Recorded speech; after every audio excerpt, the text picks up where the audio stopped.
Gatineau, située sur la rive nord de la rivière des Outaouais, face à la ville d'Ottawa, est la quatrième ville du Québec par son importance. Avec Ottawa, elle forme la région de la capitale nationale. Nicolas de Vigneault et Samuel de Champlain furent les premiers Blancs à se rendre dans la région en empruntant la rivière des Outaouais. Celle-ci devint la plus importante voie de communication fluviale, toutes les fourrures du temps de la Nouvelle-France passant obligatoirement par ce cours d'eau. Les guerres napoléoniennes qui sévissaient en Europe ont privé la Grande-Bretagne du bois scandinave nécessaire à l'entretien de sa flotte maritime. Or, la forêt outaouaise regorgeait d'immenses pins blancs, propriété de Sa Majesté. Pour une grande partie du XIXe siècle, ces trains de bois équarris descendront la rivière des Outaouais jusqu'à sa jonction avec le fleuve Saint-Laurent à la pointe ouest de l'île de Montréal pour ensuite dériver jusqu'à Québec et enfin prendre la direction des îles britanniques. Ainsi, les chantiers de bûcherons, scieries, usines de pulpe de bois et de fabrication d'allumettes seront parmi les principales sources de travail pour les gens de l'Outaouais jusqu'à l'implantation des infrastructures fédérales dans les années 1970. La guerre de 1812-1815 opposant les États-Unis et la Grande-Bretagne mettra en évidence un problème criant de voies de communication entre les colonies. La couronne britannique fera construire le canal Rideau en face de Gatineau pour relier Montréal à Kingston. Aujourd'hui, ce canal est la plus longue patinoire du monde et fait les délices des Canadiens qui ont su apprivoiser l'hiver. Pour un Français habitué à la centralisation de l'administration française, la Constitution canadienne est un vrai casse-tête, car les 10 provinces qui composent le Canada possèdent chacune leur propre parlement. Le Canada est constitué de 10 provinces et de 3 territoires, selon la loi constitutionnelle de 1867. Les provinces sont des États possédant dans leur champ de compétences législatives des pouvoirs souverains, indépendamment du gouvernement fédéral. Les territoires canadiens sont des divisions administratives qui relèvent du Parlement fédéral canadien, qui a dévolu certains pouvoirs législatifs à leur administration locale par une simple loi. Le représentant de la reine dans chaque province est le lieutenant-gouverneur pour les territoires, l'équivalent est le commissaire qui représente le gouvernement fédéral plutôt que la reine directement, mais exerce en général les fonctions symboliques d'un lieutenant-gouverneur. C'est cela le Canada, une jeune nation dynamique, riche d'un passé de tolérance et de respect des droits de chaque citoyen. Contrairement aux États-Unis, qui sont un melting pot dans lequel tout nouvel immigrant doit être intégré, le Canada est une mosaïque de nationalités et de cultures, aujourd'hui alimentée à l'ouest par l'apport asiatique et à l'est par l'immigration hispanique et caraïbe. Passé les Rocheuses, on trouve essentiellement les immigrés venus de la Première Guerre mondiale et ceux qui ont fui le régime stalinien. À l'est, les provinces maritimes ont été peuplées par les Écossais, Irlandais, Acadiens, vivant à l'origine essentiellement de la pêche. Et au centre de la mosaïque, les Premières Nations, porteuses de la parole de sagesse, acquise à la contemplation des espaces infinis du Grand Nord canadien. Si vous passez par Gatineau, le Musée canadien des civilisations vous permettra de parcourir 1000 ans d'histoire en traversant des paysages urbains et des décors grandeur nature, tout en rencontrant les figures marquantes du pays. l'histoire du Canada n'a pas fini d'être écrite.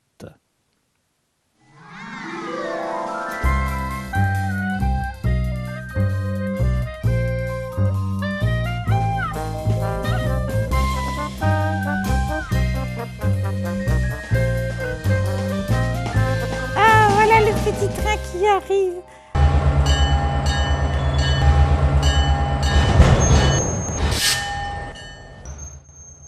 Avec un filet.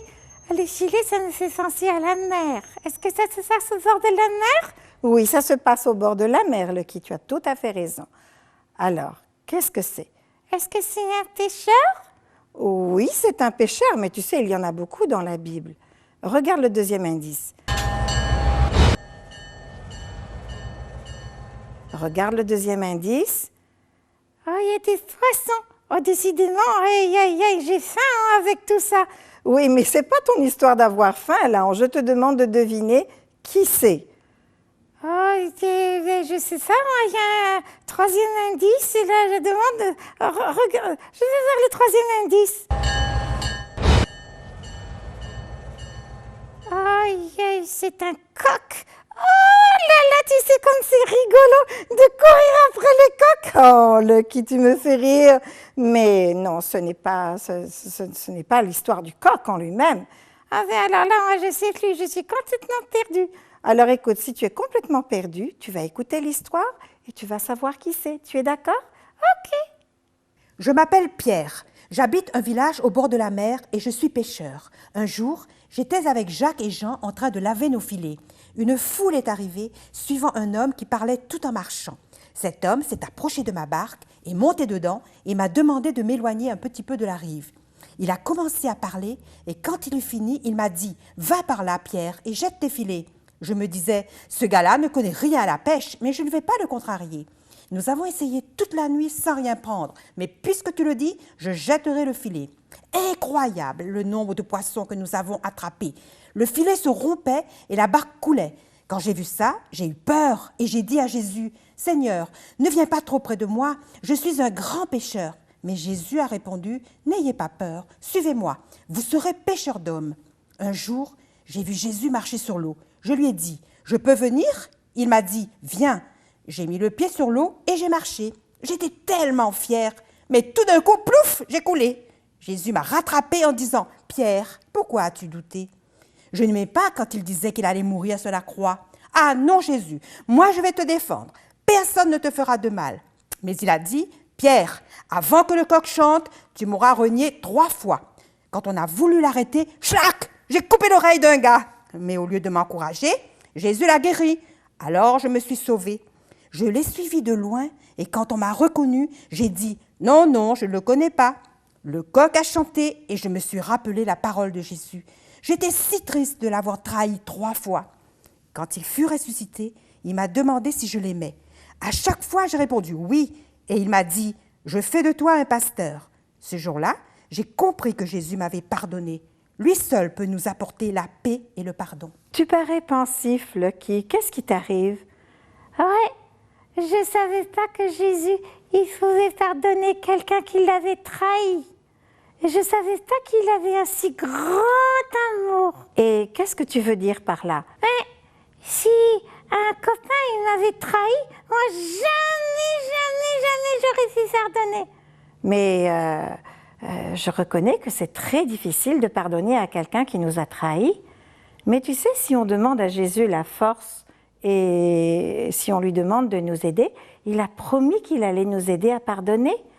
Ah, d'accord. Et dis-moi, est-ce que tout le monde, il peut demander ça à Jésus? Oui, c'est vrai, tout le monde peut demander ça à Jésus. Et Jésus a promis qu'il allait nous aider. Ah, et qu'est-ce qu'il a fait Pierre après? Ce qu'il a fait Pierre?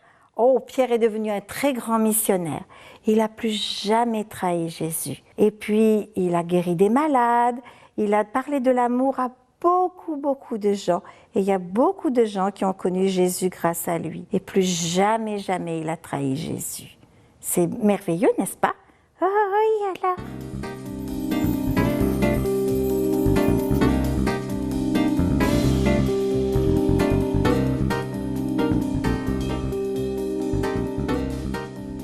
Vous allez finir par le savoir, je viens d'un pays qui produit du sel et qui produit du sucre. Alors, on a dit beaucoup de choses sur le sucre, mais il faut savoir que, par exemple, le sucre de canne est un produit naturel. Lorsque vous allez dans une usine sucrière, eh bien, vous constatez qu'on utilise la canne à sucre, on la broie, on obtient un jus que l'on fait bouillir, et ensuite, on va le passer à la centrifugeuse et on obtient du sucre roux. Plus on va faire tourner la centrifugeuse, plus le sucre sera blond.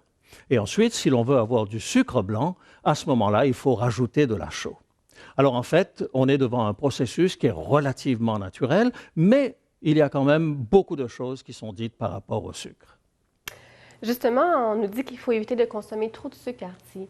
Mais je crois qu'il est essentiel d'en consommer quand même une certaine quantité. C'est juste, le sucre rapide aujourd'hui diabolisé reste donc indispensable si tu veux continuer à marcher, à penser et à réagir. Et il y a un consensus nutritionnel qui établit qu'une alimentation saine et équilibrée doit fournir un peu plus de la moitié de la ration énergétique quotidienne sous forme de glucides, de sucre. Et on estime que 5 à 10 % de ces glucides doivent provenir de sucre simple. Ce que je veux dire que si tu as 2000 calories pour une journée, alors 1000 calories doivent être procurées de glucides et de ça, 100 calories de sucre raffiné, de sucre simple. Cela veut dire 25 grammes de sucre de ménage ou 5 carrés de sucre ou 5 cuillères à café de sucre par jour. Ça ne fait pas grand-chose, ça. Mais en réalité, le sucre de table ne représente qu'une très faible partie du sucre blanc ingéré. Et l'essentiel est caché dans des aliments composités. Par exemple, sur le tableau, vous allez voir, par exemple, un bol de cornflakes sucré, ça contient 10 grammes de sucre, une barre chocolatée, 20 grammes de sucre, et une canette de coca, c'est 42 grammes de sucre. Alors, si je comprends bien, c'est le même problème qu'avec le sel, c'est-à-dire que ce sont les sucres cachés qui sont les plus dangereux, ceux que l'on retrouve dans l'alimentation que l'on achète dans les magasins. Exactement. Parle-moi maintenant des maladies causées par les excès de sucre. Il y a le diabète, il y a les caries, il y a les maladies cardiovasculaires, parmi tant d'autres. Mais tu sais, tu peux remplacer le sucre par le miel. Et là, c'est quelque chose d'un produit naturel. Ah oui, c'est un produit naturel, c'est produit par les abeilles. Et il y a tant de bienfaits en consommant le miel. Par exemple, le miel contient des antibiotiques qui freinent la reproduction des bactéries et c'est bon contre l'acné, contre l'arthrite, contre le diarrhée, contre les maux d'estomac, contre la grippe. Et il y en a tant d'autres de bienfaits de miel. Et maintenant, 3 desserts, sans sucre et sans cacao, donc sans caféine. Alors, Slavica, que nous proposes-tu? La crème de carreau. Oui. On met tous les ingrédients dans le mixeur pour obtenir une crème. Eh oui, aussi simple que cela. Oui. Parfait. Et Nicole, est-ce que tu as quelque chose à nous proposer? Oui, moi, je vous présente les carrés aux ananas. C'est comme préparer des carrés aux dattes, mais avec les dattes, tu mets des ananas. Alors, tu as ton croustillant sur le fond de ton plat. Tu mets tes ananas avec les dattes mélangées ensemble, cuits ensemble, et tu recouvres de ton croustillant. Et voilà, tes carrés. Et ça fait un délicieux dessert sans sucre. Et qu'est-ce que tu nous proposes?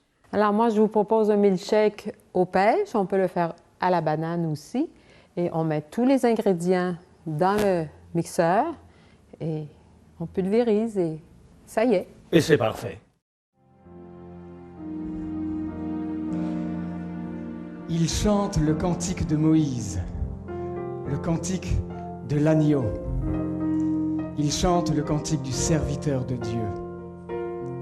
Que tes œuvres sont grandes et admirables, Dieu Tout-Puissant.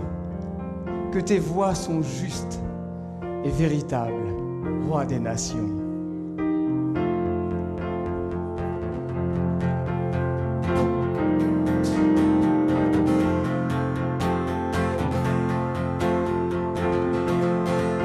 Seigneur, étends ta royauté au fond de mon cœur.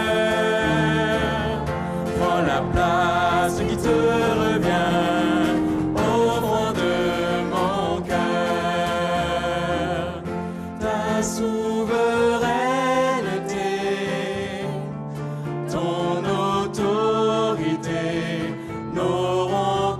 pas de fin, n'auront pas de fin, n'auront pas de fin. Tu es digne de régner.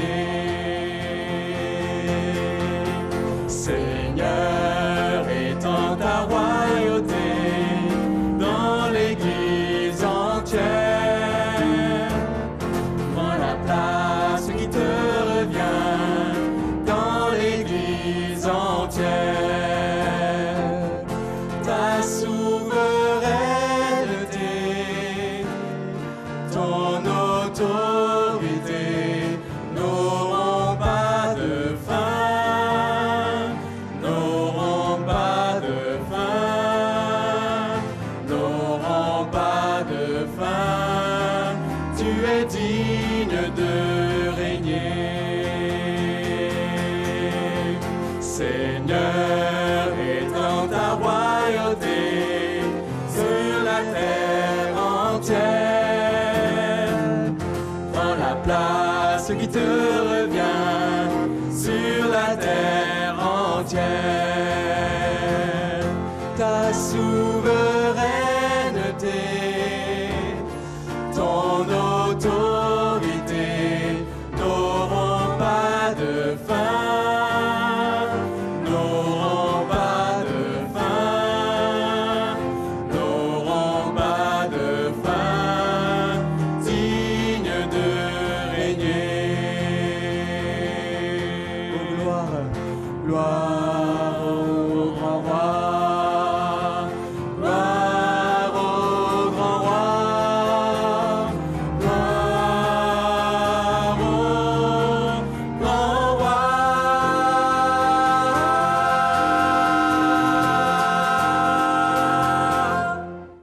Quand je contemple ta sainteté,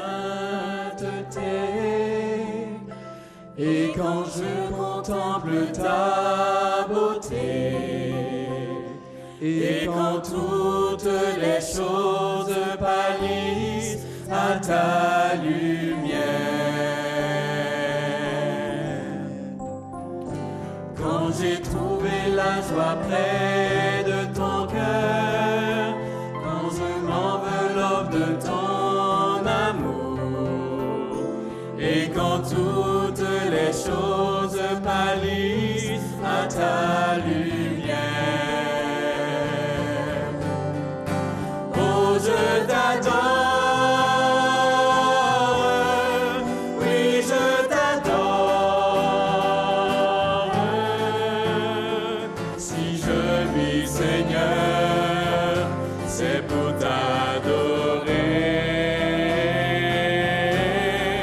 Oh, je t'adore, oui, je t'adore. Si je vis, Seigneur, c'est pour t'adorer. Contemplez avec moi la beauté du Seigneur. Quand je contemple ta sainteté, et quand je contemple ta beauté, et quand toutes les choses pâlissent à ta lumière, quand j'ai trouvé la joie près de ton cœur, quand je m'enveloppe de ton amour, et quand toutes les choses pâlissent à ta lumière. Oh, je t'adore, Seigneur. Oh, je t'adore, oui, je t'adore. Si je vis, Seigneur, c'est pour t'adorer. Oh, je t'adore, oui, je t'adore. Si je vis,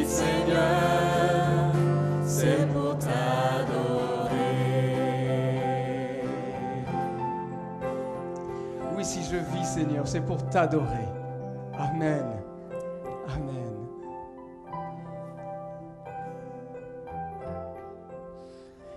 Bonsoir. Je suis heureux de vous retrouver tous fidèles pour notre rendez-vous. Ce soir, nous sommes exactement à la moitié de notre parcours dans le livre de l'Apocalypse. Et cela tombe très bien. Pourquoi ? Eh bien, parce que ce soir, nous allons aborder un texte très important, et en particulier un texte qui est centré sur le personnage principal de ce livre de l'Apocalypse, qui est Jésus. Je vous invite donc à revenir avec moi dans la salle du trône que nous avions visitée. Et là, nous avions assisté, si vous vous souvenez, à un culte, à une adoration en l'honneur du Dieu créateur. Et maintenant, nous allons entrer donc dans la scène qui suit immédiatement, qui est celle du lion et de l'agneau. Et ensuite, nous poursuivrons ce qui est dans la section donc des 7 sceaux. Au chapitre 5, Jean donc poursuit la description de sa vision. Et voici ce qu'il nous dit. « Puis, je vis dans la main droite de celui qui était assis sur le trône un livre écrit en dedans et en dehors, scellé de 7 sceaux. » Tout d'un coup, l'apôtre Jean remarque un détail qu'il n'avait pas vu auparavant. Dieu tient un livre dans sa main droite. C'est vrai qu'on pourrait traduire cette expression en disant qu'il y avait un livre qui était à droite, à côté de Dieu. Mais c'est un livre qui est fermé, qui est cacheté. C'est un livre qui est en fait un rouleau, comme la plupart des livres à cette époque-là, car ce n'est qu'au début du IIe siècle de notre ère qu'on a inventé ce qu'on appelle le codex.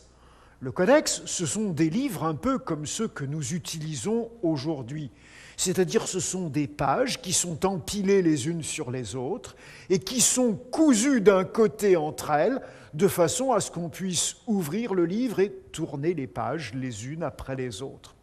Tandis que là, nous avons affaire à un rouleau. C'est une longue feuille de parchemin qu'on a pu fixer, par exemple, à 2 bâtons. Et pour pouvoir le lire, on déroule la feuille. Et pour pouvoir refermer le livre, eh bien, on enroule la feuille autour des bâtons. Ce parchemin, il a une particularité, c'est qu'il est écrit des 2 côtés, c'est-à-dire à l'intérieur, quand on le roule, mais aussi à l'extérieur.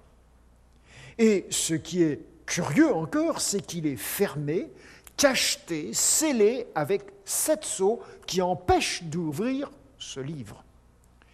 Et donc, Jean va poursuivre sa description et il nous dit ceci. « Je vis un ange puissant qui criait d'une voix forte « Qui est digne d'ouvrir le livre et d'en rompre les 7 sceaux ?»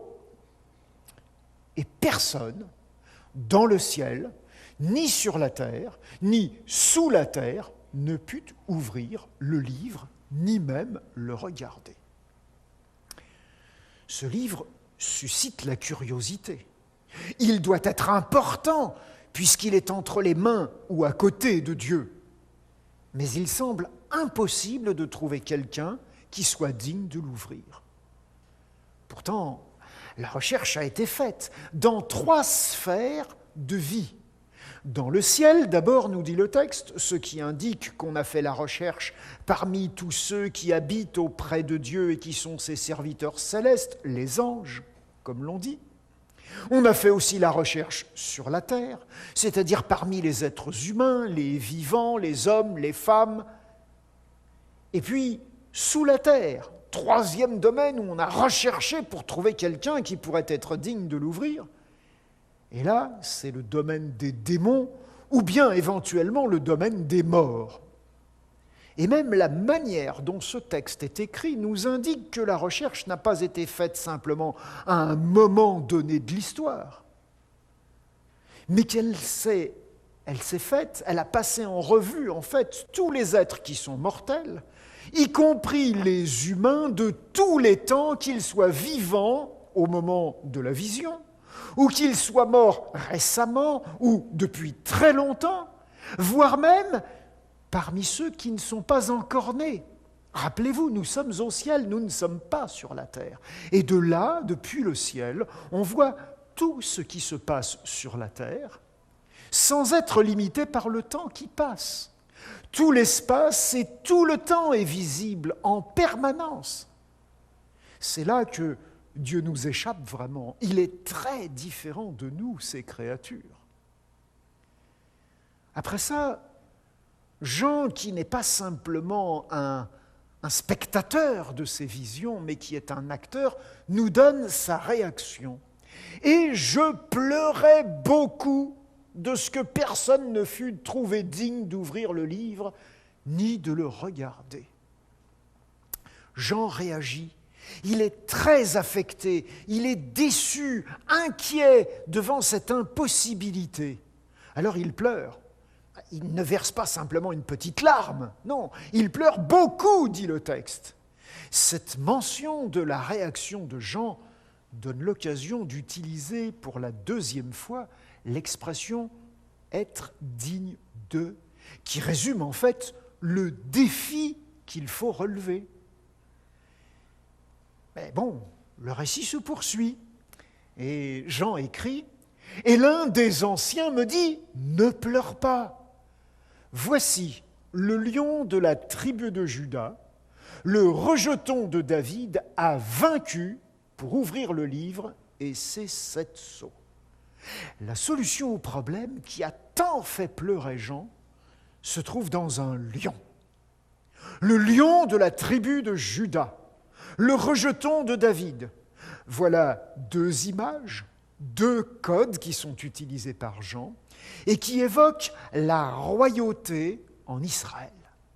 Cette royauté, elle était issue d'une tribu, la tribu de Juda, et d'une famille, la famille de David, qui fut le premier roi dans cette dynastie. Mais elles évoquent, ces 2 expressions surtout, en fait, un descendant de David qui doit régner, mais qui doit apporter la paix définitive, et qu'on appelle parfois le Shiloh, c'est-à-dire le Pacifique, exactement comme l'avait dit le patriarche Jacob sur son lit de mort en prononçant des bénédictions spéciales sur ses fils. Jacob avait 12 fils, et quand il a senti qu'il allait mourir, il les a convoqués au pied de son lit, et il s'est adressé à eux dans l'ordre de naissance. Il a commencé par l'aîné, puis il a continué. Quand il est arrivé au 4e, Judas, voici ce qu'il lui a dit. « Judas est un jeune lion. Tu reviens du carnage, mon fils. » Il ploie les genoux. Il se couche comme un lion. Comme une lionne, qui le fera lever ? Le sceptre ne s'éloignera pas de Judas, ni le bâton souverain d'entre ses pieds, jusqu'à ce que vienne le Shiloh et que les peuples lui obéissent. C'est surprenant, vous ne trouvez pas ? Comment Jacob, des centaines d'années avant, peut dire que l'un de ses fils, Judas, sera d'abord comparable à un lion, alors là peut-être qu'il l'a observé dans sa manière de se comporter, mais qu'il aura le sceptre, c'est-à-dire la royauté, et que parmi ceux qui auront le sceptre dans cette famille de Juda, il y en a un qui s'appellera le Shiloh, le Pacifique. C'est extraordinaire. Nous sommes bien dans un texte biblique surprenant, inspiré par l'Esprit de Dieu. Bien plus tard, le roi David a eu le projet de construire un temple pour Dieu. Il en a parlé au prophète Nathan, qui travaillait souvent avec lui, et Nathan avait confirmé la promesse qui avait été faite. Voici ce que Nathan a dit à David. « Ainsi parle l'Éternel.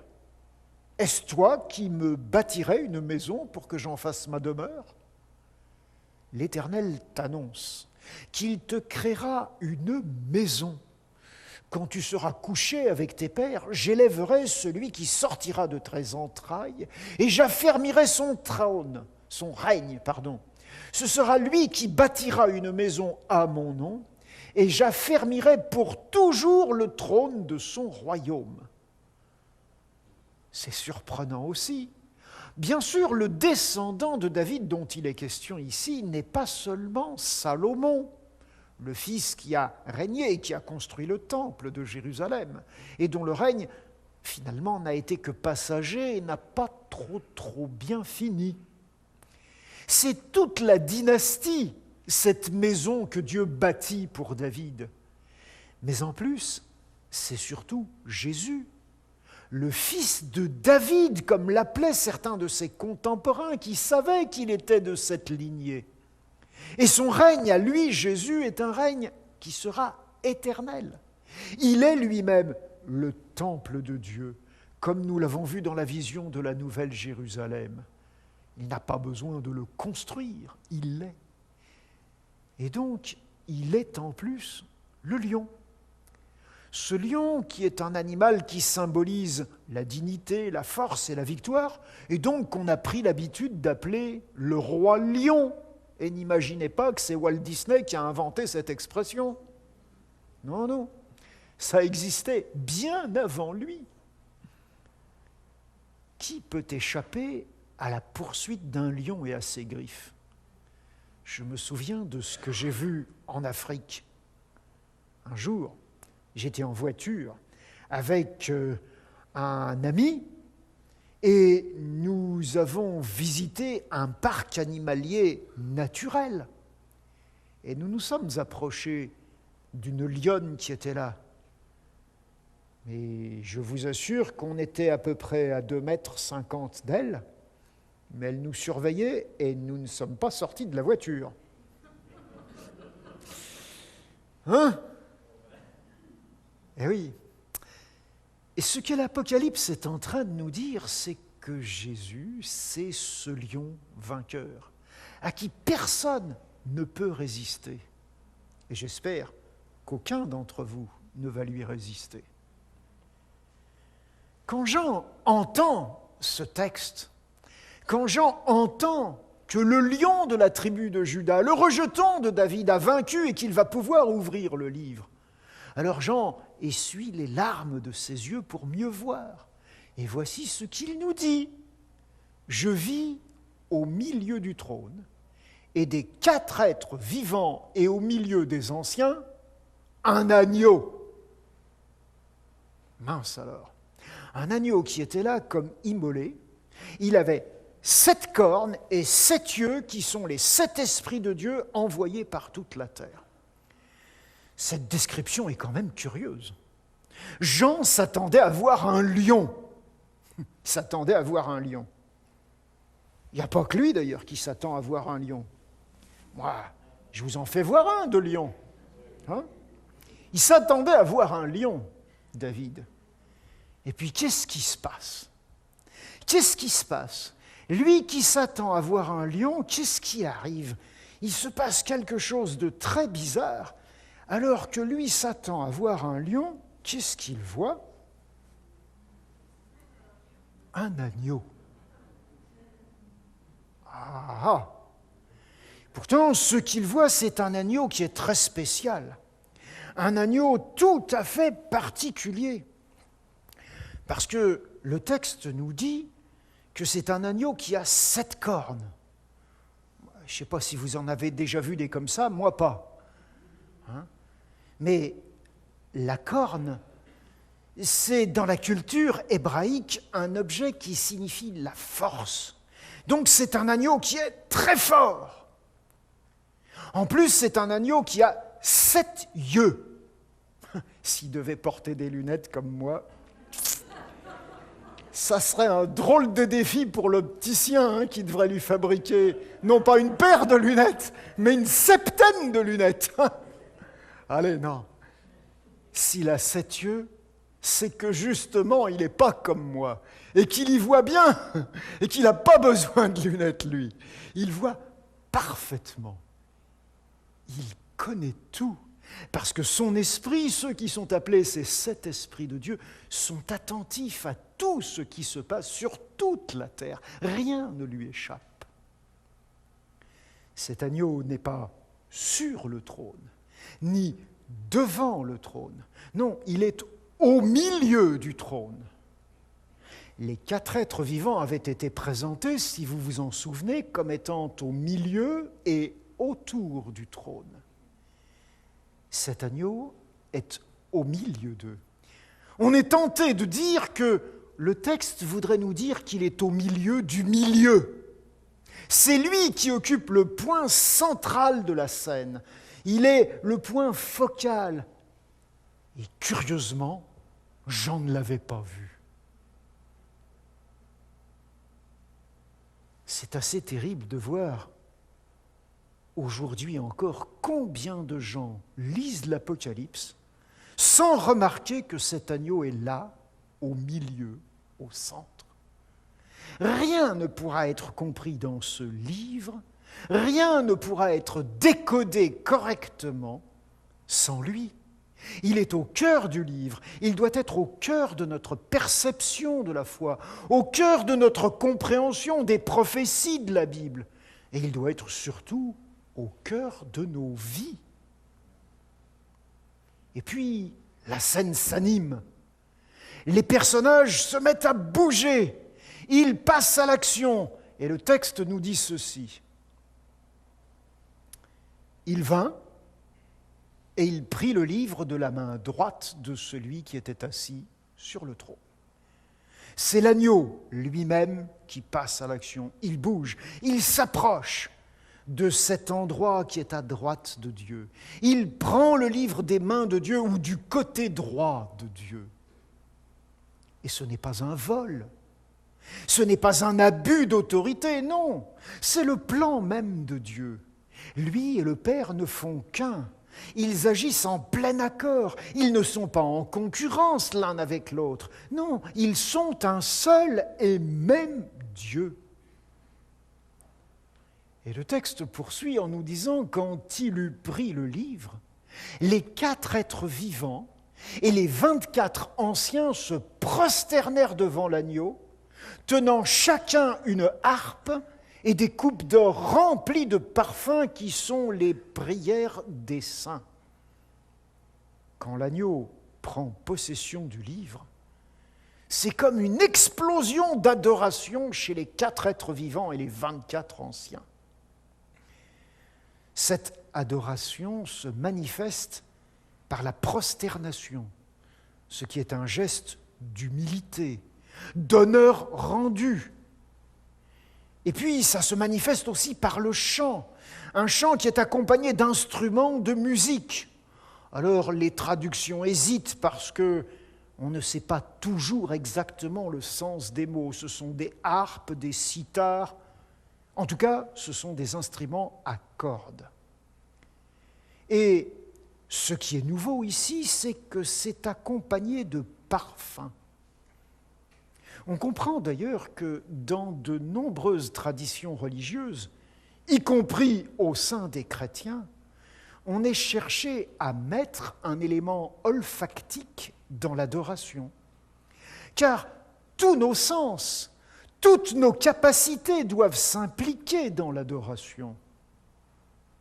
Si j'adore Dieu, je l'adore autant avec mes yeux, avec mes oreilles, avec mes mains, avec mon cœur, mais aussi avec mes narines, avec mon goût, avec tout ce que Dieu m'a donné comme capacité. Il est intéressant de remarquer qu'au passage, un autre code du livre nous est dévoilé. Le parfum, il représente les prières des saints. C'est intéressant.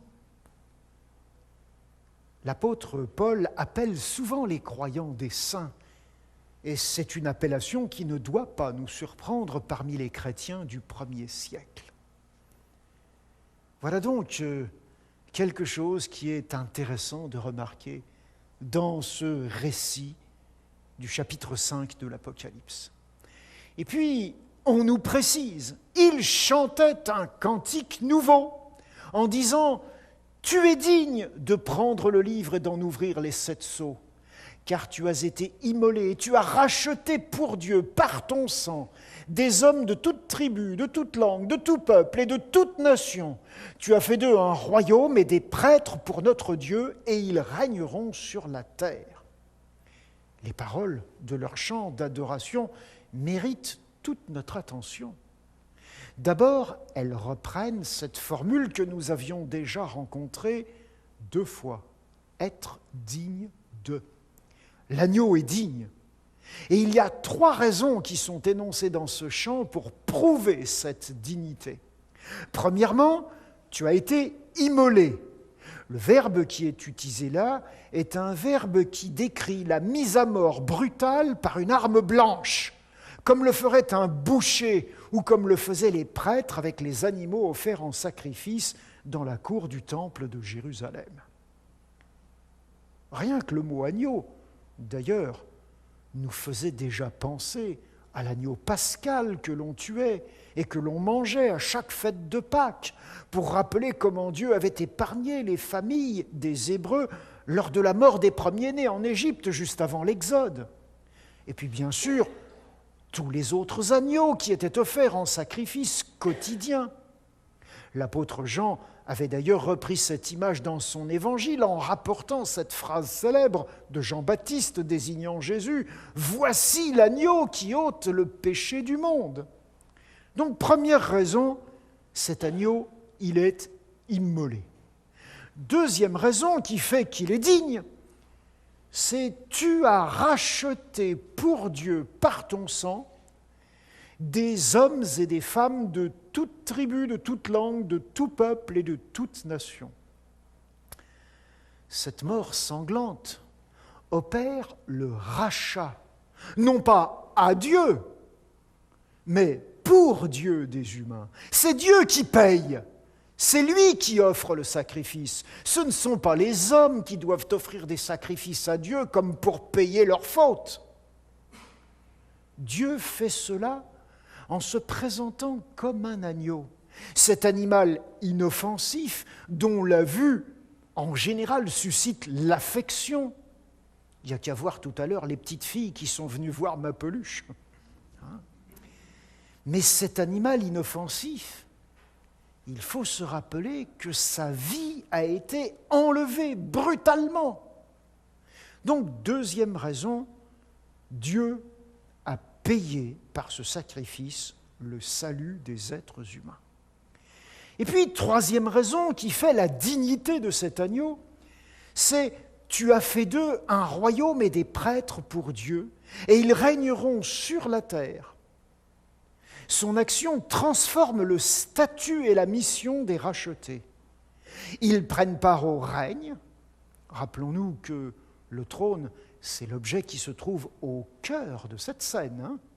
Ils deviennent des prêtres, c'est-à-dire des représentants de Dieu sur la terre. C'est déjà ce que Dieu avait promis aux Hébreux libérés d'Égypte et parvenus au pied du Sinaï. Rappelez-vous, par exemple, cette parole. « Maintenant, si vous écoutez ma voix, si vous gardez mon alliance, vous m'appartiendrez entre tous les peuples, car toute la terre est à moi. Vous serez pour moi un royaume de prêtres, une nation sainte. Voilà les paroles que tu diras aux enfants d'Israël. » C'est Moïse qui devait rapporter ces paroles de Dieu. Les 3 actions qui ont rendu l'agneau digne de prendre le livre et d'en ouvrir les sceaux. Mais vous remarquez au passage que cette scène, elle fait de l'agneau un véritable roi. Mais poursuivons et terminons la lecture de ce chapitre.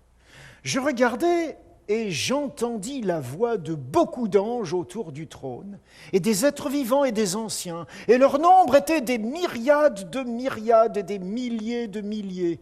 Ils disaient d'une voix forte, « L'agneau qui a été immolé est digne de recevoir la puissance, la richesse, la sagesse, la force, l'honneur, la gloire et la louange. » En fait, l'adoration s'amplifie.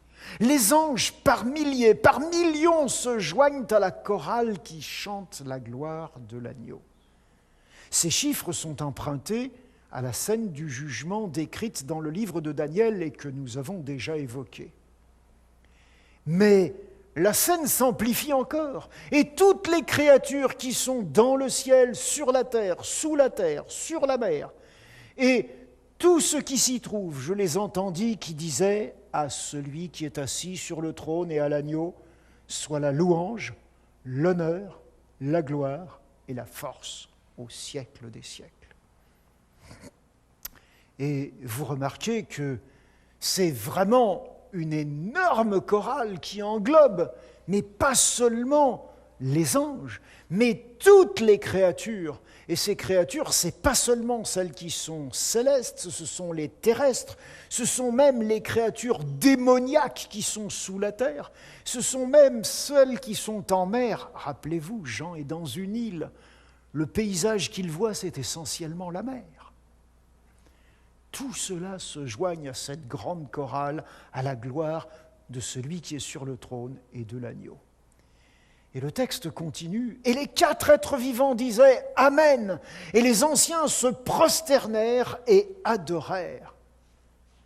Et donc, nous avons là vraiment une chorale énorme dans laquelle se trouvent des chanteurs qui sortent de tous les coins de cet univers créé par Dieu. Nous avons là un refrain où tous s'associent, où Dieu et l'agneau sont ensemble, ils sont égaux, ils sont dignes de la même adoration, ils sont Dieu tous les deux.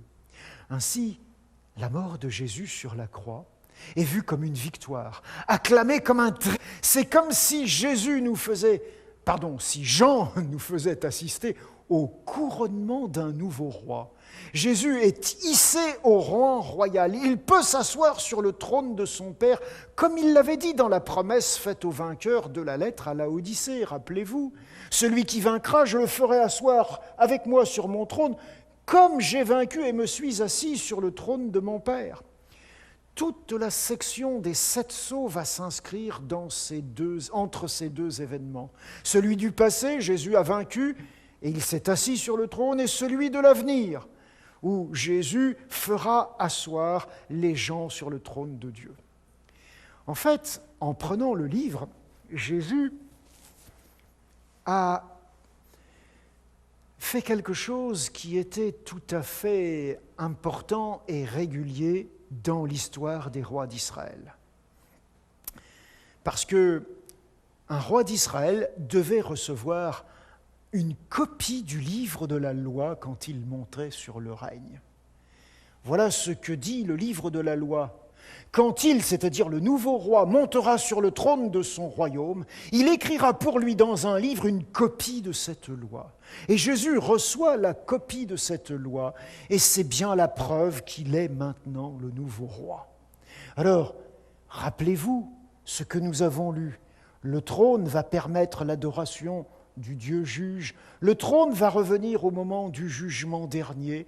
Nous sommes là devant quelqu'un qui est digne de la royauté parce qu'il a donné sa vie.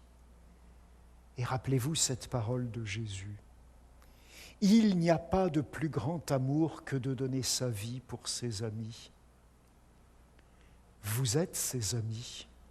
Vous êtes aimés par lui. Même si vous n'avez pas pris la décision d'être ses amis, lui vous aime. Et en fait, la scène du lion et de l'agneau, c'est une scène qui est faite pour vous dire « Devenez mes amis. Soyez attendris par l'agneau que je suis. Mettez votre vie entre mes mains. » Et c'est certainement la plus belle chose que nous avons à faire. Bonsoir.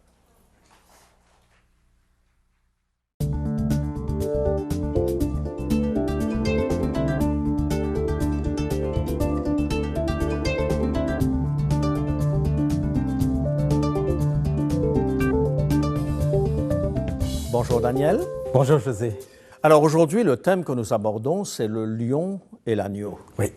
S'il y a une association contre nature, c'est bien l'association d'un lion et d'un agneau. Y a-t-il un livre qui arrive à concilier, réconcilier le lion et l'agneau? C'est tout le propos de l'Apocalypse, de réconcilier le lion et l'agneau, le lion de la tribu de Juda. Celui qui règne, qui domine, c'est Jésus-Christ. L'agneau immolé dès avant la fondation du monde, c'est Jésus-Christ. Quel autre livre que ce merveilleux petit ouvrage vers Jésus puis-je te proposer? Écrit également par Ellen White, tout petit ouvrage, mais vraiment extraordinaire. Je parle du fond du cœur parce que ce livre, outre la Bible, ce livre m'a accompagné pendant des années, et encore maintenant. J'ai dû le lire 500 fois, 600 fois. Je veux dire que c'est comme un livre de méditation. S'il le fallait, on pourrait dire, on ajouterait ce livre à la Bible, mais on ne commettrait pas ce sacrilège. Rien ne peut remplacer la Bible. Mais je le mettrai pas très loin, tout à côté, parce qu'il parle de Jésus, et tellement bien de Jésus, le lion de la tribu de Juda, qui pètera avec une verge de fer les nations, dit le livre de l'Apocalypse. C'est le même, qui descend et qui donne et qui se donne jusqu'à la mort sur la croix, jusqu'à devenir maudit pour nous, jusqu'à prendre notre péché, être confondu à notre péché. C'est extraordinaire et ce tout petit livre en parle magnifiquement. Et ensuite, lorsque dans notre vie quotidienne, nous avons des soucis, l'auteur nous amène à tellement bien comprendre que ce lion exprime son amour de manière extraordinaire comme un agneau. Placez constamment devant Dieu vos besoins, vos joies, vos tristesses, vos soucis, vos craintes. Vous ne le fatiguerez jamais. Vous ne pourrez jamais le lasser. Celui qui compte les cheveux de votre tête n'est pas indifférent aux besoins de ses enfants. Son cœur est touché de nos douleurs et du récit même que nous lui en faisons. Apportez-lui tous vos sujets de préoccupation. Voilà le lion qui est aussi un agneau. Merci Daniel, donc vers Jésus d'Ellen White. Bonsoir mesdames et messieurs. Heureux de vous retrouver comme chaque soir. Lors de l'un de mes nombreux anniversaires, un de mes fils a eu l'idée de m'offrir un DVD contenant une compilation des événements qui s'étaient produits l'année de ma naissance. Ce DVD s'intitulait 1946. N'allez pas conclure bêtement que je suis un vieux de plus de 60 ans. À cette époque-là, les parents déclaraient les enfants quand ils en avaient le temps. Et en fait, je suis à peine plus âgé que mon petit frère qui joue de la guitare lorsqu'il est à le moment de louange. Nous sommes 5 frères, je suis l'aîné. Le deuxième s'appelle David, Jean-Daniel, Marc et Dominique. Quelques années seulement nous différencient. Et quand il nous arrive, la preuve que ce sont mes frères, quand il nous arrive, tous les 5, de nous retrouver autour de la table et que nous lâchons notre fou, comme on dit ici, ma femme soupire et confie à ses invités, j'ai 5 gamins. Revenons à mon DVD de 1946. Une chose m'a frappé, c'est la place qu'occupe la guerre et ses conséquences dans les événements de cette année-là. Les tensions, les règlements de compte, les déclarations fracassantes des chefs militaires, les procès, les dénonciations, les tontes de celles qui avaient pactisé avec l'ennemi, les faux héros qui s'attribuent des exploits militaires de leurs compagnons morts au combat, les images de drapeaux croisés et de fusils croisés, tout respire la poudre et le désir de vengeance. Et je me suis dit que c'est dans cette atmosphère-là que j'ai pris mes premiers biberons. C'est au son des musiques militaires que mon sens musical s'est éveillé. J'entendais respirer la guerre partout, même dans les cantiques que l'on chantait. Debout pour la sainte guerre. Luttons, prions, souffrons, nous aurons la victoire. Combattons pour notre maître. Ah, je n'aspire qu'à m'immoler à 10 000 kilomètres de la mère patrie, qui d'ailleurs nous avait abandonnés aux Anglais depuis 1810. J'entends encore les paroles que ma mère fredonnait, probablement puisées à un film de propagande qui mettait en scène les sentiments patriotiques d'une veuve réduite à la mendicité, refusant l'aumône d'un soldat ennemi. « Soldats, soldats, passez votre chemin. Aux Allemands, je ne tends pas la main. Je suis une enfant de la France. Aux Allemands, je ne tends pas la main. » Un 78 tours de la voix de son maître, qui aurait bien du mal aujourd'hui à s'insérer dans nos salles familiales entre Vivaldi et Corelli. Comment extirper de l'esprit d'un être qui a été pétri de guerre, de haine, de colère, d'esprit de vengeance, de besoin d'affirmer son indépendance, ces modes de fonctionnement guerrier qu'il habite? C'est le défi auquel le livre de l'Apocalypse est confronté. Jésus nous l'apprend. Comment résoudre ce problème? Il a su épouser le courant ambiant, faire un bout de chemin avec l'autre, même si ce chemin ne mène pas là où lui désire aller. Et il a réussi à ouvrir les yeux de l'autre sur des réalités qui lui échappaient. Observez Jésus sur le chemin d'Emmaüs, là où 2 de ses disciples, profondément déçus de la mort de leur héros, s'en vont tristement, la tête basse, l'œil éteint. Il doit les ramener à Jérusalem. Comment va-t-il s'y prendre? Un Hitler leur aurait dit « Halt! Demi-tour! Jérusalem, c'est là-bas. En route! Eins, zwei, eins, zwei! » Jésus, lui, marche à leur côté. Ils sont dans la mauvaise direction, la direction opposée à Jérusalem. Et il va marcher avec eux pendant des heures. Il va épouser leur déception, faire preuve d'empathie. À leur définition erronée de la mission du Messie, Jésus va apporter des touches correctives. Il parle d'entrée triomphale à Jérusalem. Jésus, lui, parle du serviteur souffrant. Il parle de la sortie d'Égypte à main forte et à bras étendus. Jésus, lui, parle de l'humiliation qui fume. Et petit à petit se fait jour dans la tête de ces hommes une autre vision du Messie. Et lorsque, fourbus, ils sont enfin parvenus à destination, à celui qui vient de démolir l'idée qu'ils se faisaient du Messie et qui fait mine d'aller plus loin, ils demandent de rester. Ce n'est que lorsque Jésus va rompre le pain qu'ils vont reconnaître ce geste qui les avait toujours frappés.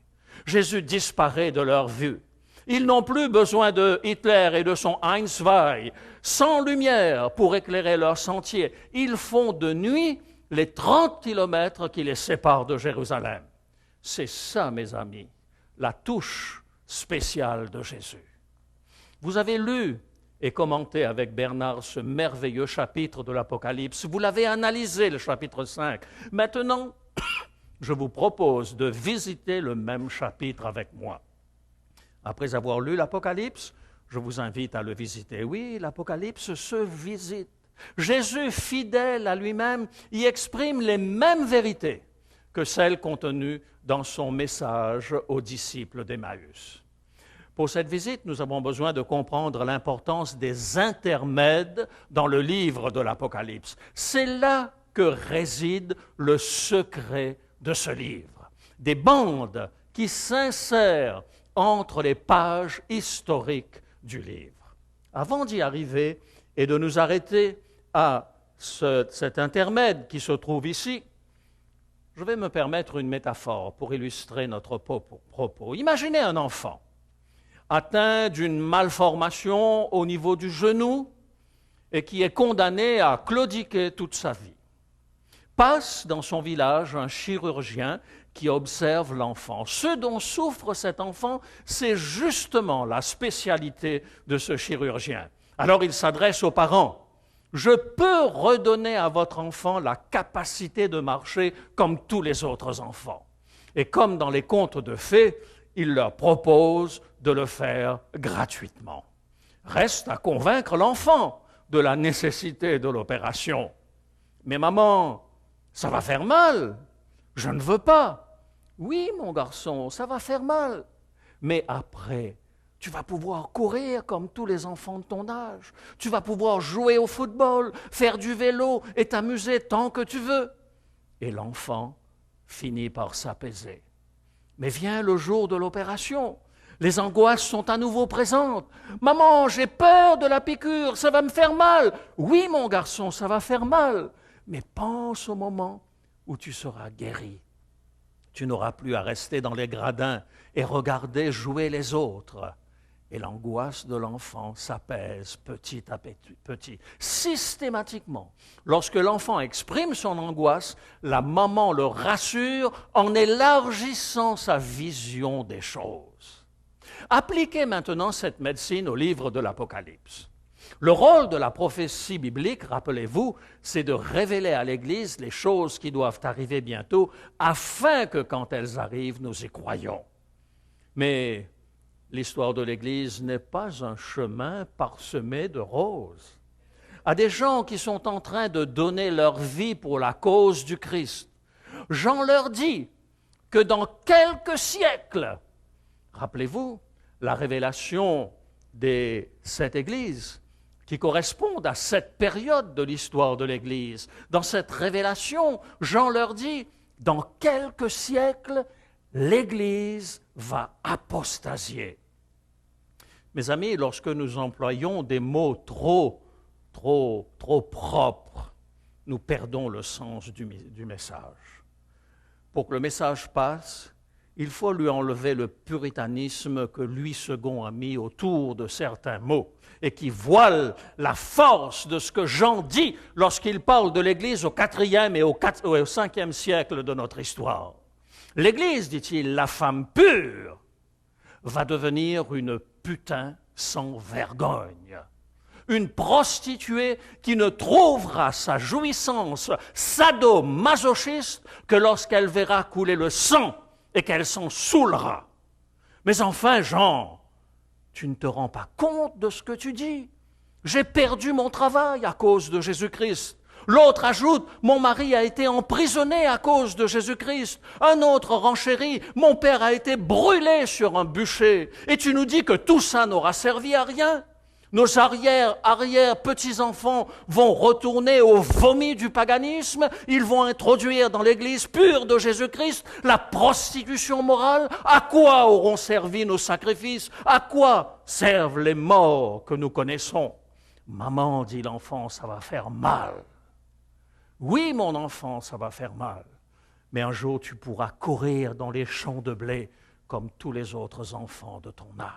Voilà le rôle de ces intermèdes dans le livre de l'Apocalypse. Je vais en extraire un, le chapitre 5 de l'Apocalypse. Il se situe entre les 7 églises et les 7 sceaux. Bernard vous en a parlé. Mais entre les deux, vous retrouvez 2 chapitres, le chapitre 4 et le chapitre 5. C'est du chapitre 5 que je voudrais vous parler ici.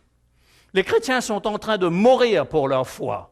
Et Jean leur montre en vision l'apostasie de l'Église qu'ils chérissent par-dessus tout. Ils refusent de plier le genou lorsque passent les emblèmes de César. Ils sont jetés en prison, livrés aux lions, brûlés sur des bûchers. À ces hommes qui meurent martyrs, Jean dit, « Qui est César ?» Moi, Jean, j'ai vu le trône de Dieu.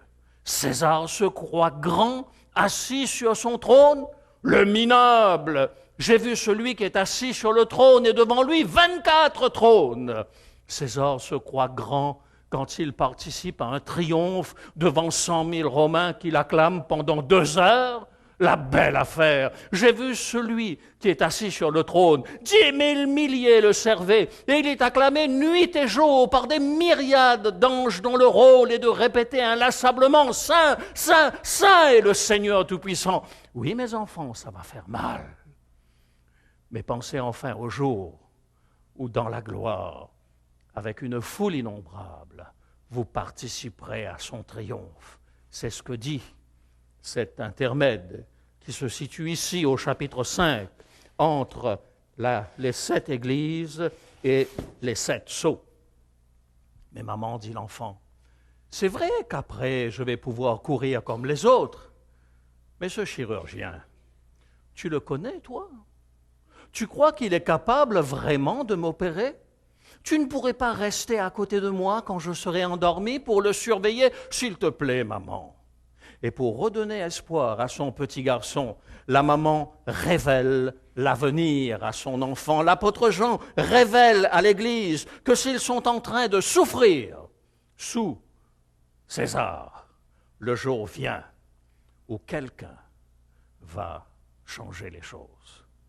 Dans ce chapitre 5, nous l'avons vu, à un certain moment, la question est posée, qui est digne d'ouvrir le livre et d'en délier les sceaux? Et personne n'en est trouvé digne, ni dans le ciel, ni sur la terre, ni sous la terre. Sous la terre, parmi les gens qui sont morts, aussi célèbres est-il été, aucun n'en est digne. Sur la terre, là où des centaines, voire des milliers de prix Nobel rivalisent d'ingéniosité pour trouver des solutions à tous nos problèmes, pas un seul. Mais le pire, c'est au ciel. Il s'appelle comment déjà, celui qui est assis sur le trône?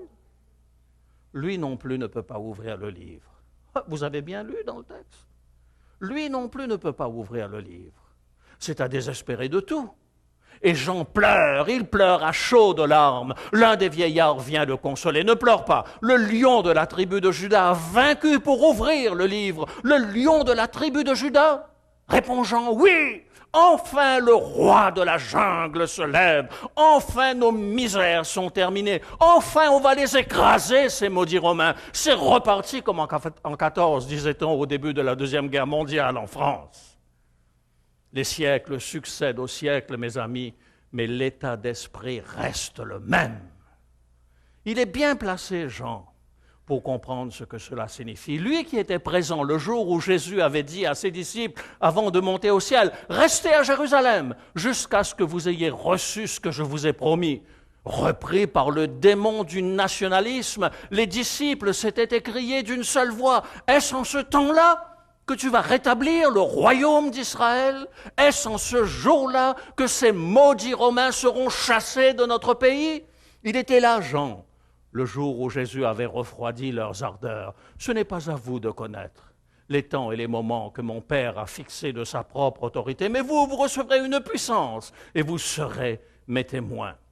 Est-ce que sa vision va enfin lui permettre de voir le rétablissement d'Israël à Jean? Le lion va-t-il enfin sortir ses griffes?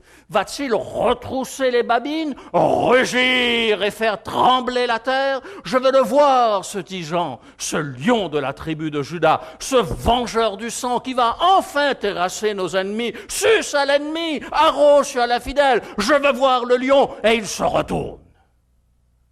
Et quand il se retourne, un agneau, un cadavre d'agneau à qui on a tranché la gorge. Ah, mes amis, lorsque les passions humaines prennent le dessus, lorsque l'esprit des croisés nous anime et que nous appelons la guerre sainte de toutes nos forces, Jésus, dans le chapitre 5 du livre de l'Apocalypse, nous rappelle que ce n'est pas son projet. Et il nous révèle dans une vision sublime ce qu'il n'avait jamais cessé de dire à ses disciples, « Remets ton épée dans le four. Pierre, ne crois-tu pas que je pourrais appeler une légion d'anges à mon secours? Mon royaume n'est pas de ce monde. » Serions-nous en train de faire le jeu de l'ennemi lorsque nous essayons de défendre le royaume de Jésus-Christ avec nos rugissements de lion? Soldats, remettez vos épées dans vos fourreaux. Faites la guerre au nom de vos propres valeurs à vous, mais de grâce, ne mêlez pas le royaume de Jésus à vos ambitions. J'entends Gandhi parler de la non-violence. J'entends le Dalai Lama parler de la non-violence. Et je vois les chrétiens monter au front, oubliant l'agneau immolé qui a dit « Aimez vos ennemis, faites du bien à ceux qui vous haïssent. » Quelle plus belle conclusion que la relecture de cette scène du triomphe de Jésus-Christ, lorsqu'avec autorité, il prend le livre. Oui, il arrive, et avec autorité, il prend le livre. Personne ne peut l'ouvrir. Le Seigneur Dieu est sur son trône Et ce livre est là. Et Jésus, d'autorité, prend le livre de la main droite de celui qui était assis sur le trône. Lisons ensemble ce texte. C'est l'un des plus beaux qui nous parle du projet de Jésus-Christ pour notre monde. Quand il eut pris le livre, les 4 êtres vivants et les 24 vieillards se prosternèrent devant l'agneau, tenant chacun une harpe et des coupes d'or remplies de parfums qui sont les prières des saints. Et ils chantaient un cantique nouveau en disant « Tu es digne de prendre le livre et d'en ouvrir les sceaux, car tu as été immolé, et tu as racheté pour Dieu par ton sang des hommes de toute tribu, de toute langue, de tout peuple et de toute nation. » Ah, comme j'aime ce texte où il est dit « Tu es digne de prendre le livre », pas parce que tu es le plus fort militairement, pas parce que tu es le plus agressif de tous, mais parce que tu as été immolé. Et tu as fait d'eux un royaume et des sacrificateurs pour notre Dieu, et ils régneront sur la terre. Un royaume et des sacrificateurs pour notre Dieu. Dites-moi, en général, les sacrificateurs ne vont pas à la guerre, ce sont les soldats qui vont à la guerre. Le royaume du Seigneur n'est pas fait de soldats qui sont là pour la guerre sainte ou pour des croisés et pour aller combattre l'infidèle. Je regardais et j'entendis la voix de beaucoup d'anges autour du trône et des êtres vivants et des vieillards, et leur nombre était des myriades de myriades et des milliers. Ils disaient d'une voix forte, « L'agneau qui a été immolé est digne de recevoir la puissance, la richesse, la sagesse, la force, l'honneur, la gloire et la louange, et toutes les créatures qui sont dans le ciel, sur la terre, sous la terre, sur la mer, tous ceux qui s'y trouvent. Je les entendis qui disaient à celui qui est assis sur le trône et à l'agneau soit la louange, l'honneur, la gloire, la force au siècle des siècles. » Et les 4 êtres vivants disaient Amen. Et les vieillards se prosternèrent et adorèrent. Mes amis, mettez-vous à la place de ces gens qui étaient en train de souffrir la persécution. Mettez-vous à la place de ces hommes et de ces femmes qui donnaient leur vie pour leur conviction profonde en Jésus-Christ. Mettez-vous à la place de ces gens à qui l'apôtre Jean dit « Eh bien, au 4e et au 5e siècle, vos arrière-petits-enfants laisseront tomber la foi et recommenceront des pratiques païennes. » L'apôtre Paul, lui aussi, l'avait dit dans son épître, lorsqu'il disait « Il faut que l'apostasie soit arrivée auparavant. » Le livre de l'Apocalypse, même s'il semble structuré autour de la guerre, de la violence, de la force brutale, de la destruction, du sectarisme, eh bien ce message, le message de l'Apocalypse est à l'opposé de tout ce que nous venons de citer. Dieu veut faire de vous et de moi un royaume de sacrificateurs, un royaume de gens qui ne tentons pas d'établir la paix par la force, mais qui vivons dans l'attente de la bienheureuse espérance du retour de Jésus-Christ. Alors, et alors seulement, son royaume pourra s'établir sur une terre restaurée. Amen.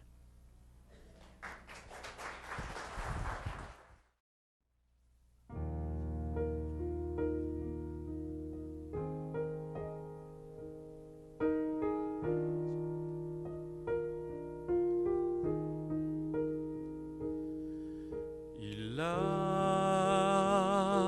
donné ses 2 mains pour toi, attaché là-bas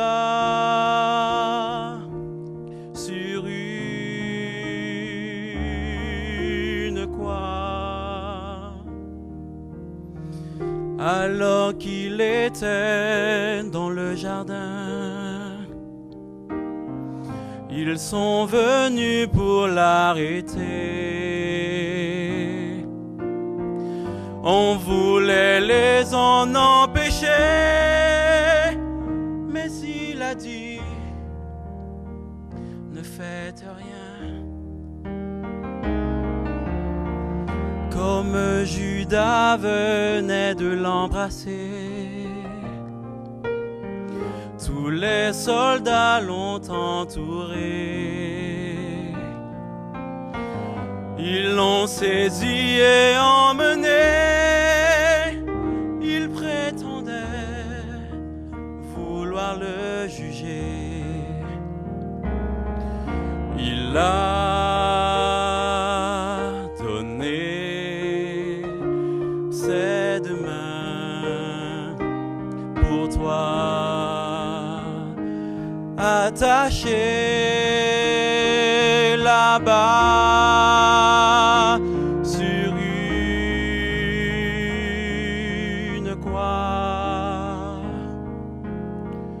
Un feu brûlait tard dans la soirée. Les mains de Pierre s'y réchauffaient. Celle de Jésus était percée comme un brigand. Ils l'ont cloué. Les mains des soldats l'avaient frappé. Celle de Pilate était lavée. Tu vas peut-être les juger, mais toi tes mains, qu'en aurais-tu fait? Il a donné ses deux mains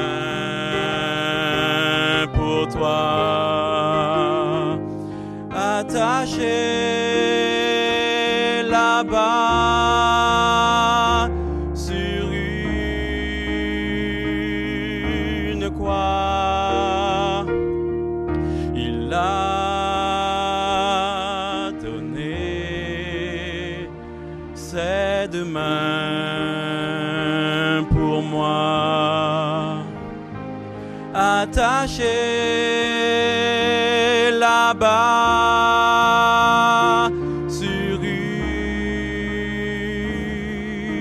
croix. Il a donné ses deux mains pour toi et moi, attaché là-bas sur une croix.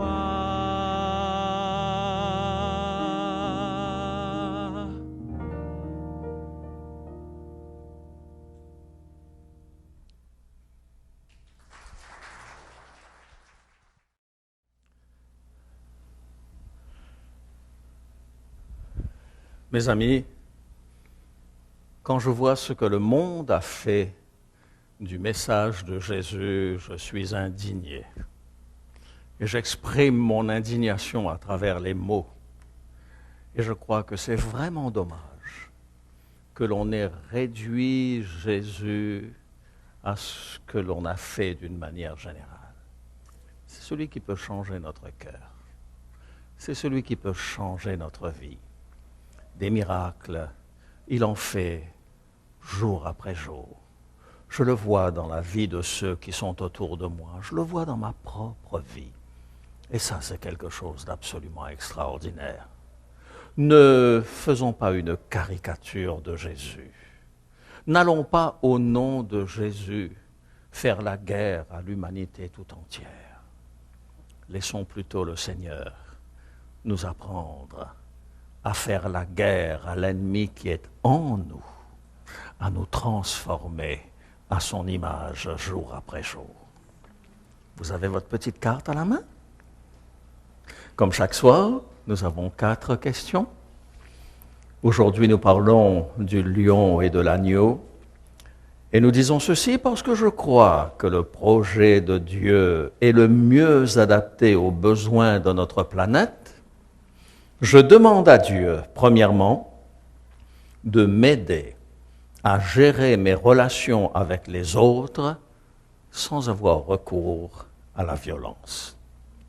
Il ne se passe pas un jour sans que nous n'entendions à la télévision ou à la radio des actes de violence qui se terminent bien souvent par de véritables drames.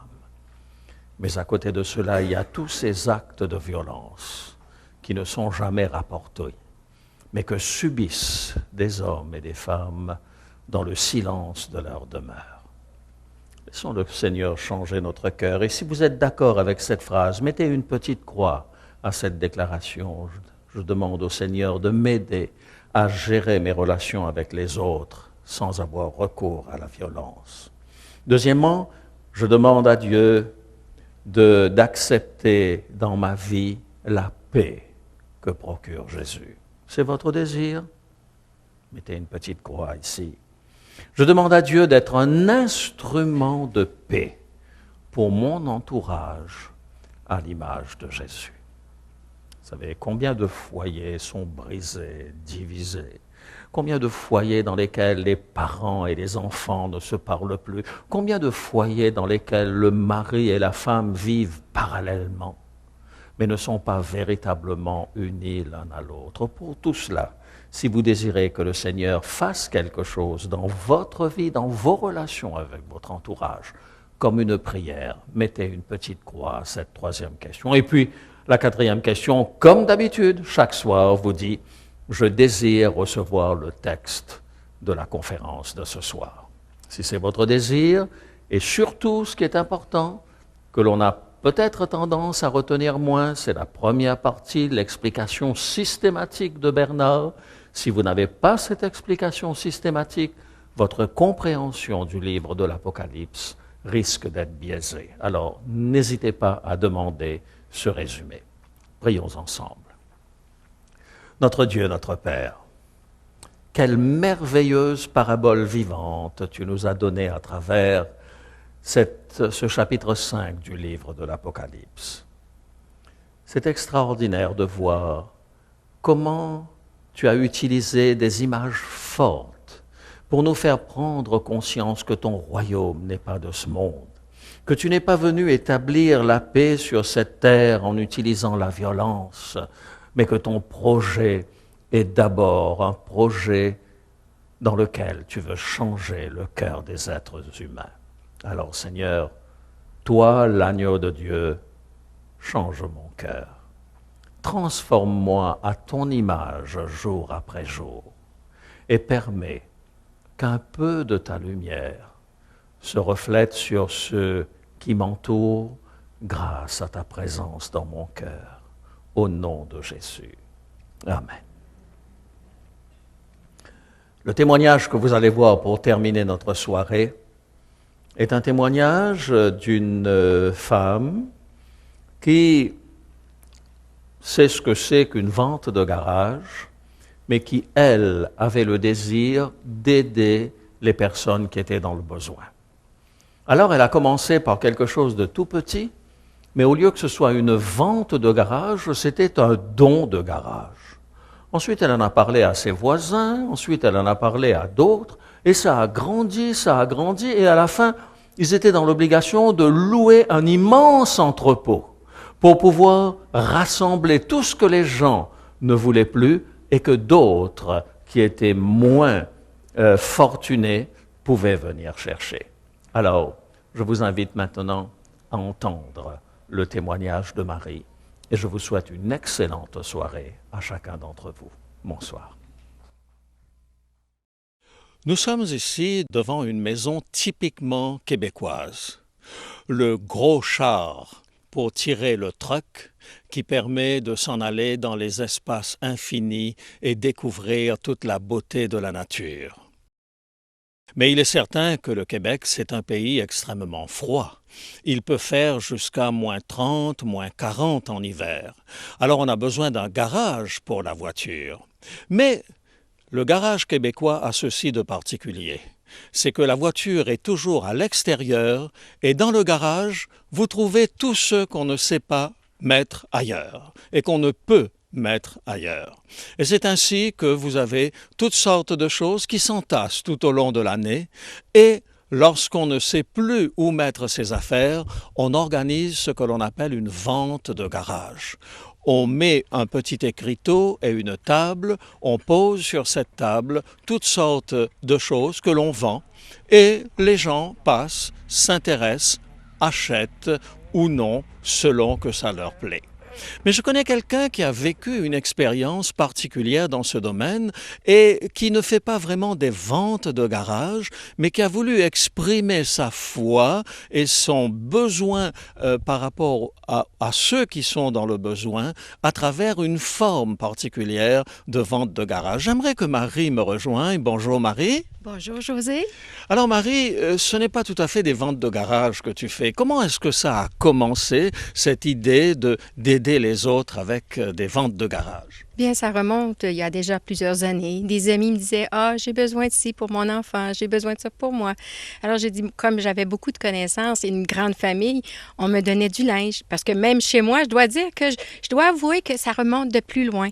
Parce que ma mère recevait des boîtes de linge des amis parce qu'on vient de l'Abitibi. Alors, elle recevait des boîtes de linge, elle le retravaillait et elle nous redonnait le linge. Alors moi, j'ai eu cette idée-là aussi de faire la même chose qu'elle, mais un peu différent dans le sens que tous mes amis, les voisins, ceux qui étaient dans le besoin, bien, à ce moment-là, une fois que je ramassais tout le linge, je leur disais « Venez voir ».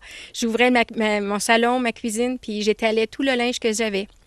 Puis là, ils ont dit, bien, de la vaisselle, j'en aurais besoin. Alors, je ramassais de la vaisselle.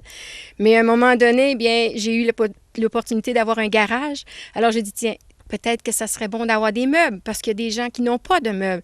Alors là, j'ai demandé de l'aide d'amis et on a ramassé des meubles, de la vaisselle, de la nourriture, tout ce que c'est que les gens n'avaient plus besoin. Je faisais publicité, on ramassait et 1 à 2 fois par année. Là, à ce moment-là, j'en avais beaucoup trop pour les inviter chez moi parce que ça remplissait le garage. Alors, on louait une salle, on apportait tout à la salle, on étalait et toutes les familles défavorisées de la région du Grand Gatineau, eh bien, à ce moment-là, ils étaient invités à venir chercher tout ce qu'ils avaient besoin et c'était tout gratuit. Ils ne le payaient en rien. Alors tu vois, moi, avec mon esprit mercantile, j'aurais ouvert un marché aux puces et puis j'aurais trouvé moyen de m'enrichir. Mais toi, tu as fait ça simplement pourquoi? Pour le plaisir?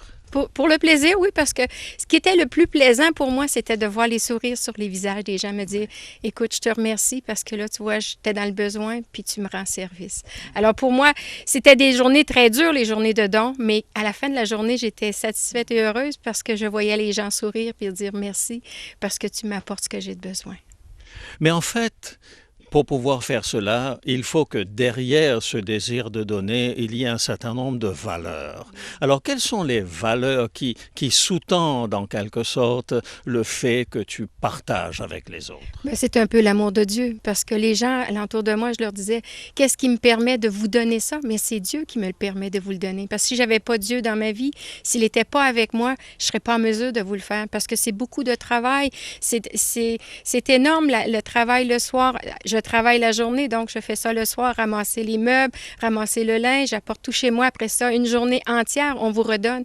Et on donnait aux gens un petit dépliant. Regarde, qui nous permet de vous donner, c'est Jésus. Alors, si tu as la chance de connaître ce Jésus que moi, il m'aide à vivre, qui m'aide à faire tout ce que je fais pour vous autres, c'est la meilleure chose. Et c'est comme ça, parce que c'est avec Jésus qu'on peut le faire.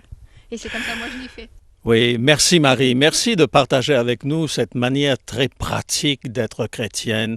Et ça, c'est une chose que j'aime particulièrement au Québec. C'est que le peuple québécois est un peuple profondément religieux, profondément chrétien. Et ces valeurs chrétiennes sont vraiment chevillées au cœur de chaque Québécois. Et comme Marie, beaucoup d'autres personnes sentent ce besoin de partager avec les autres ce qu'ils ont reçu. Et leur foi est une foi pratique, concrète, qui ne s'exprime pas dans un discours, mais qui s'exprime dans la possibilité de partager avec les autres. Comme Jésus le disait, j'ai eu faim, vous m'avez donné à manger, j'ai eu soif, vous m'avez donné à boire.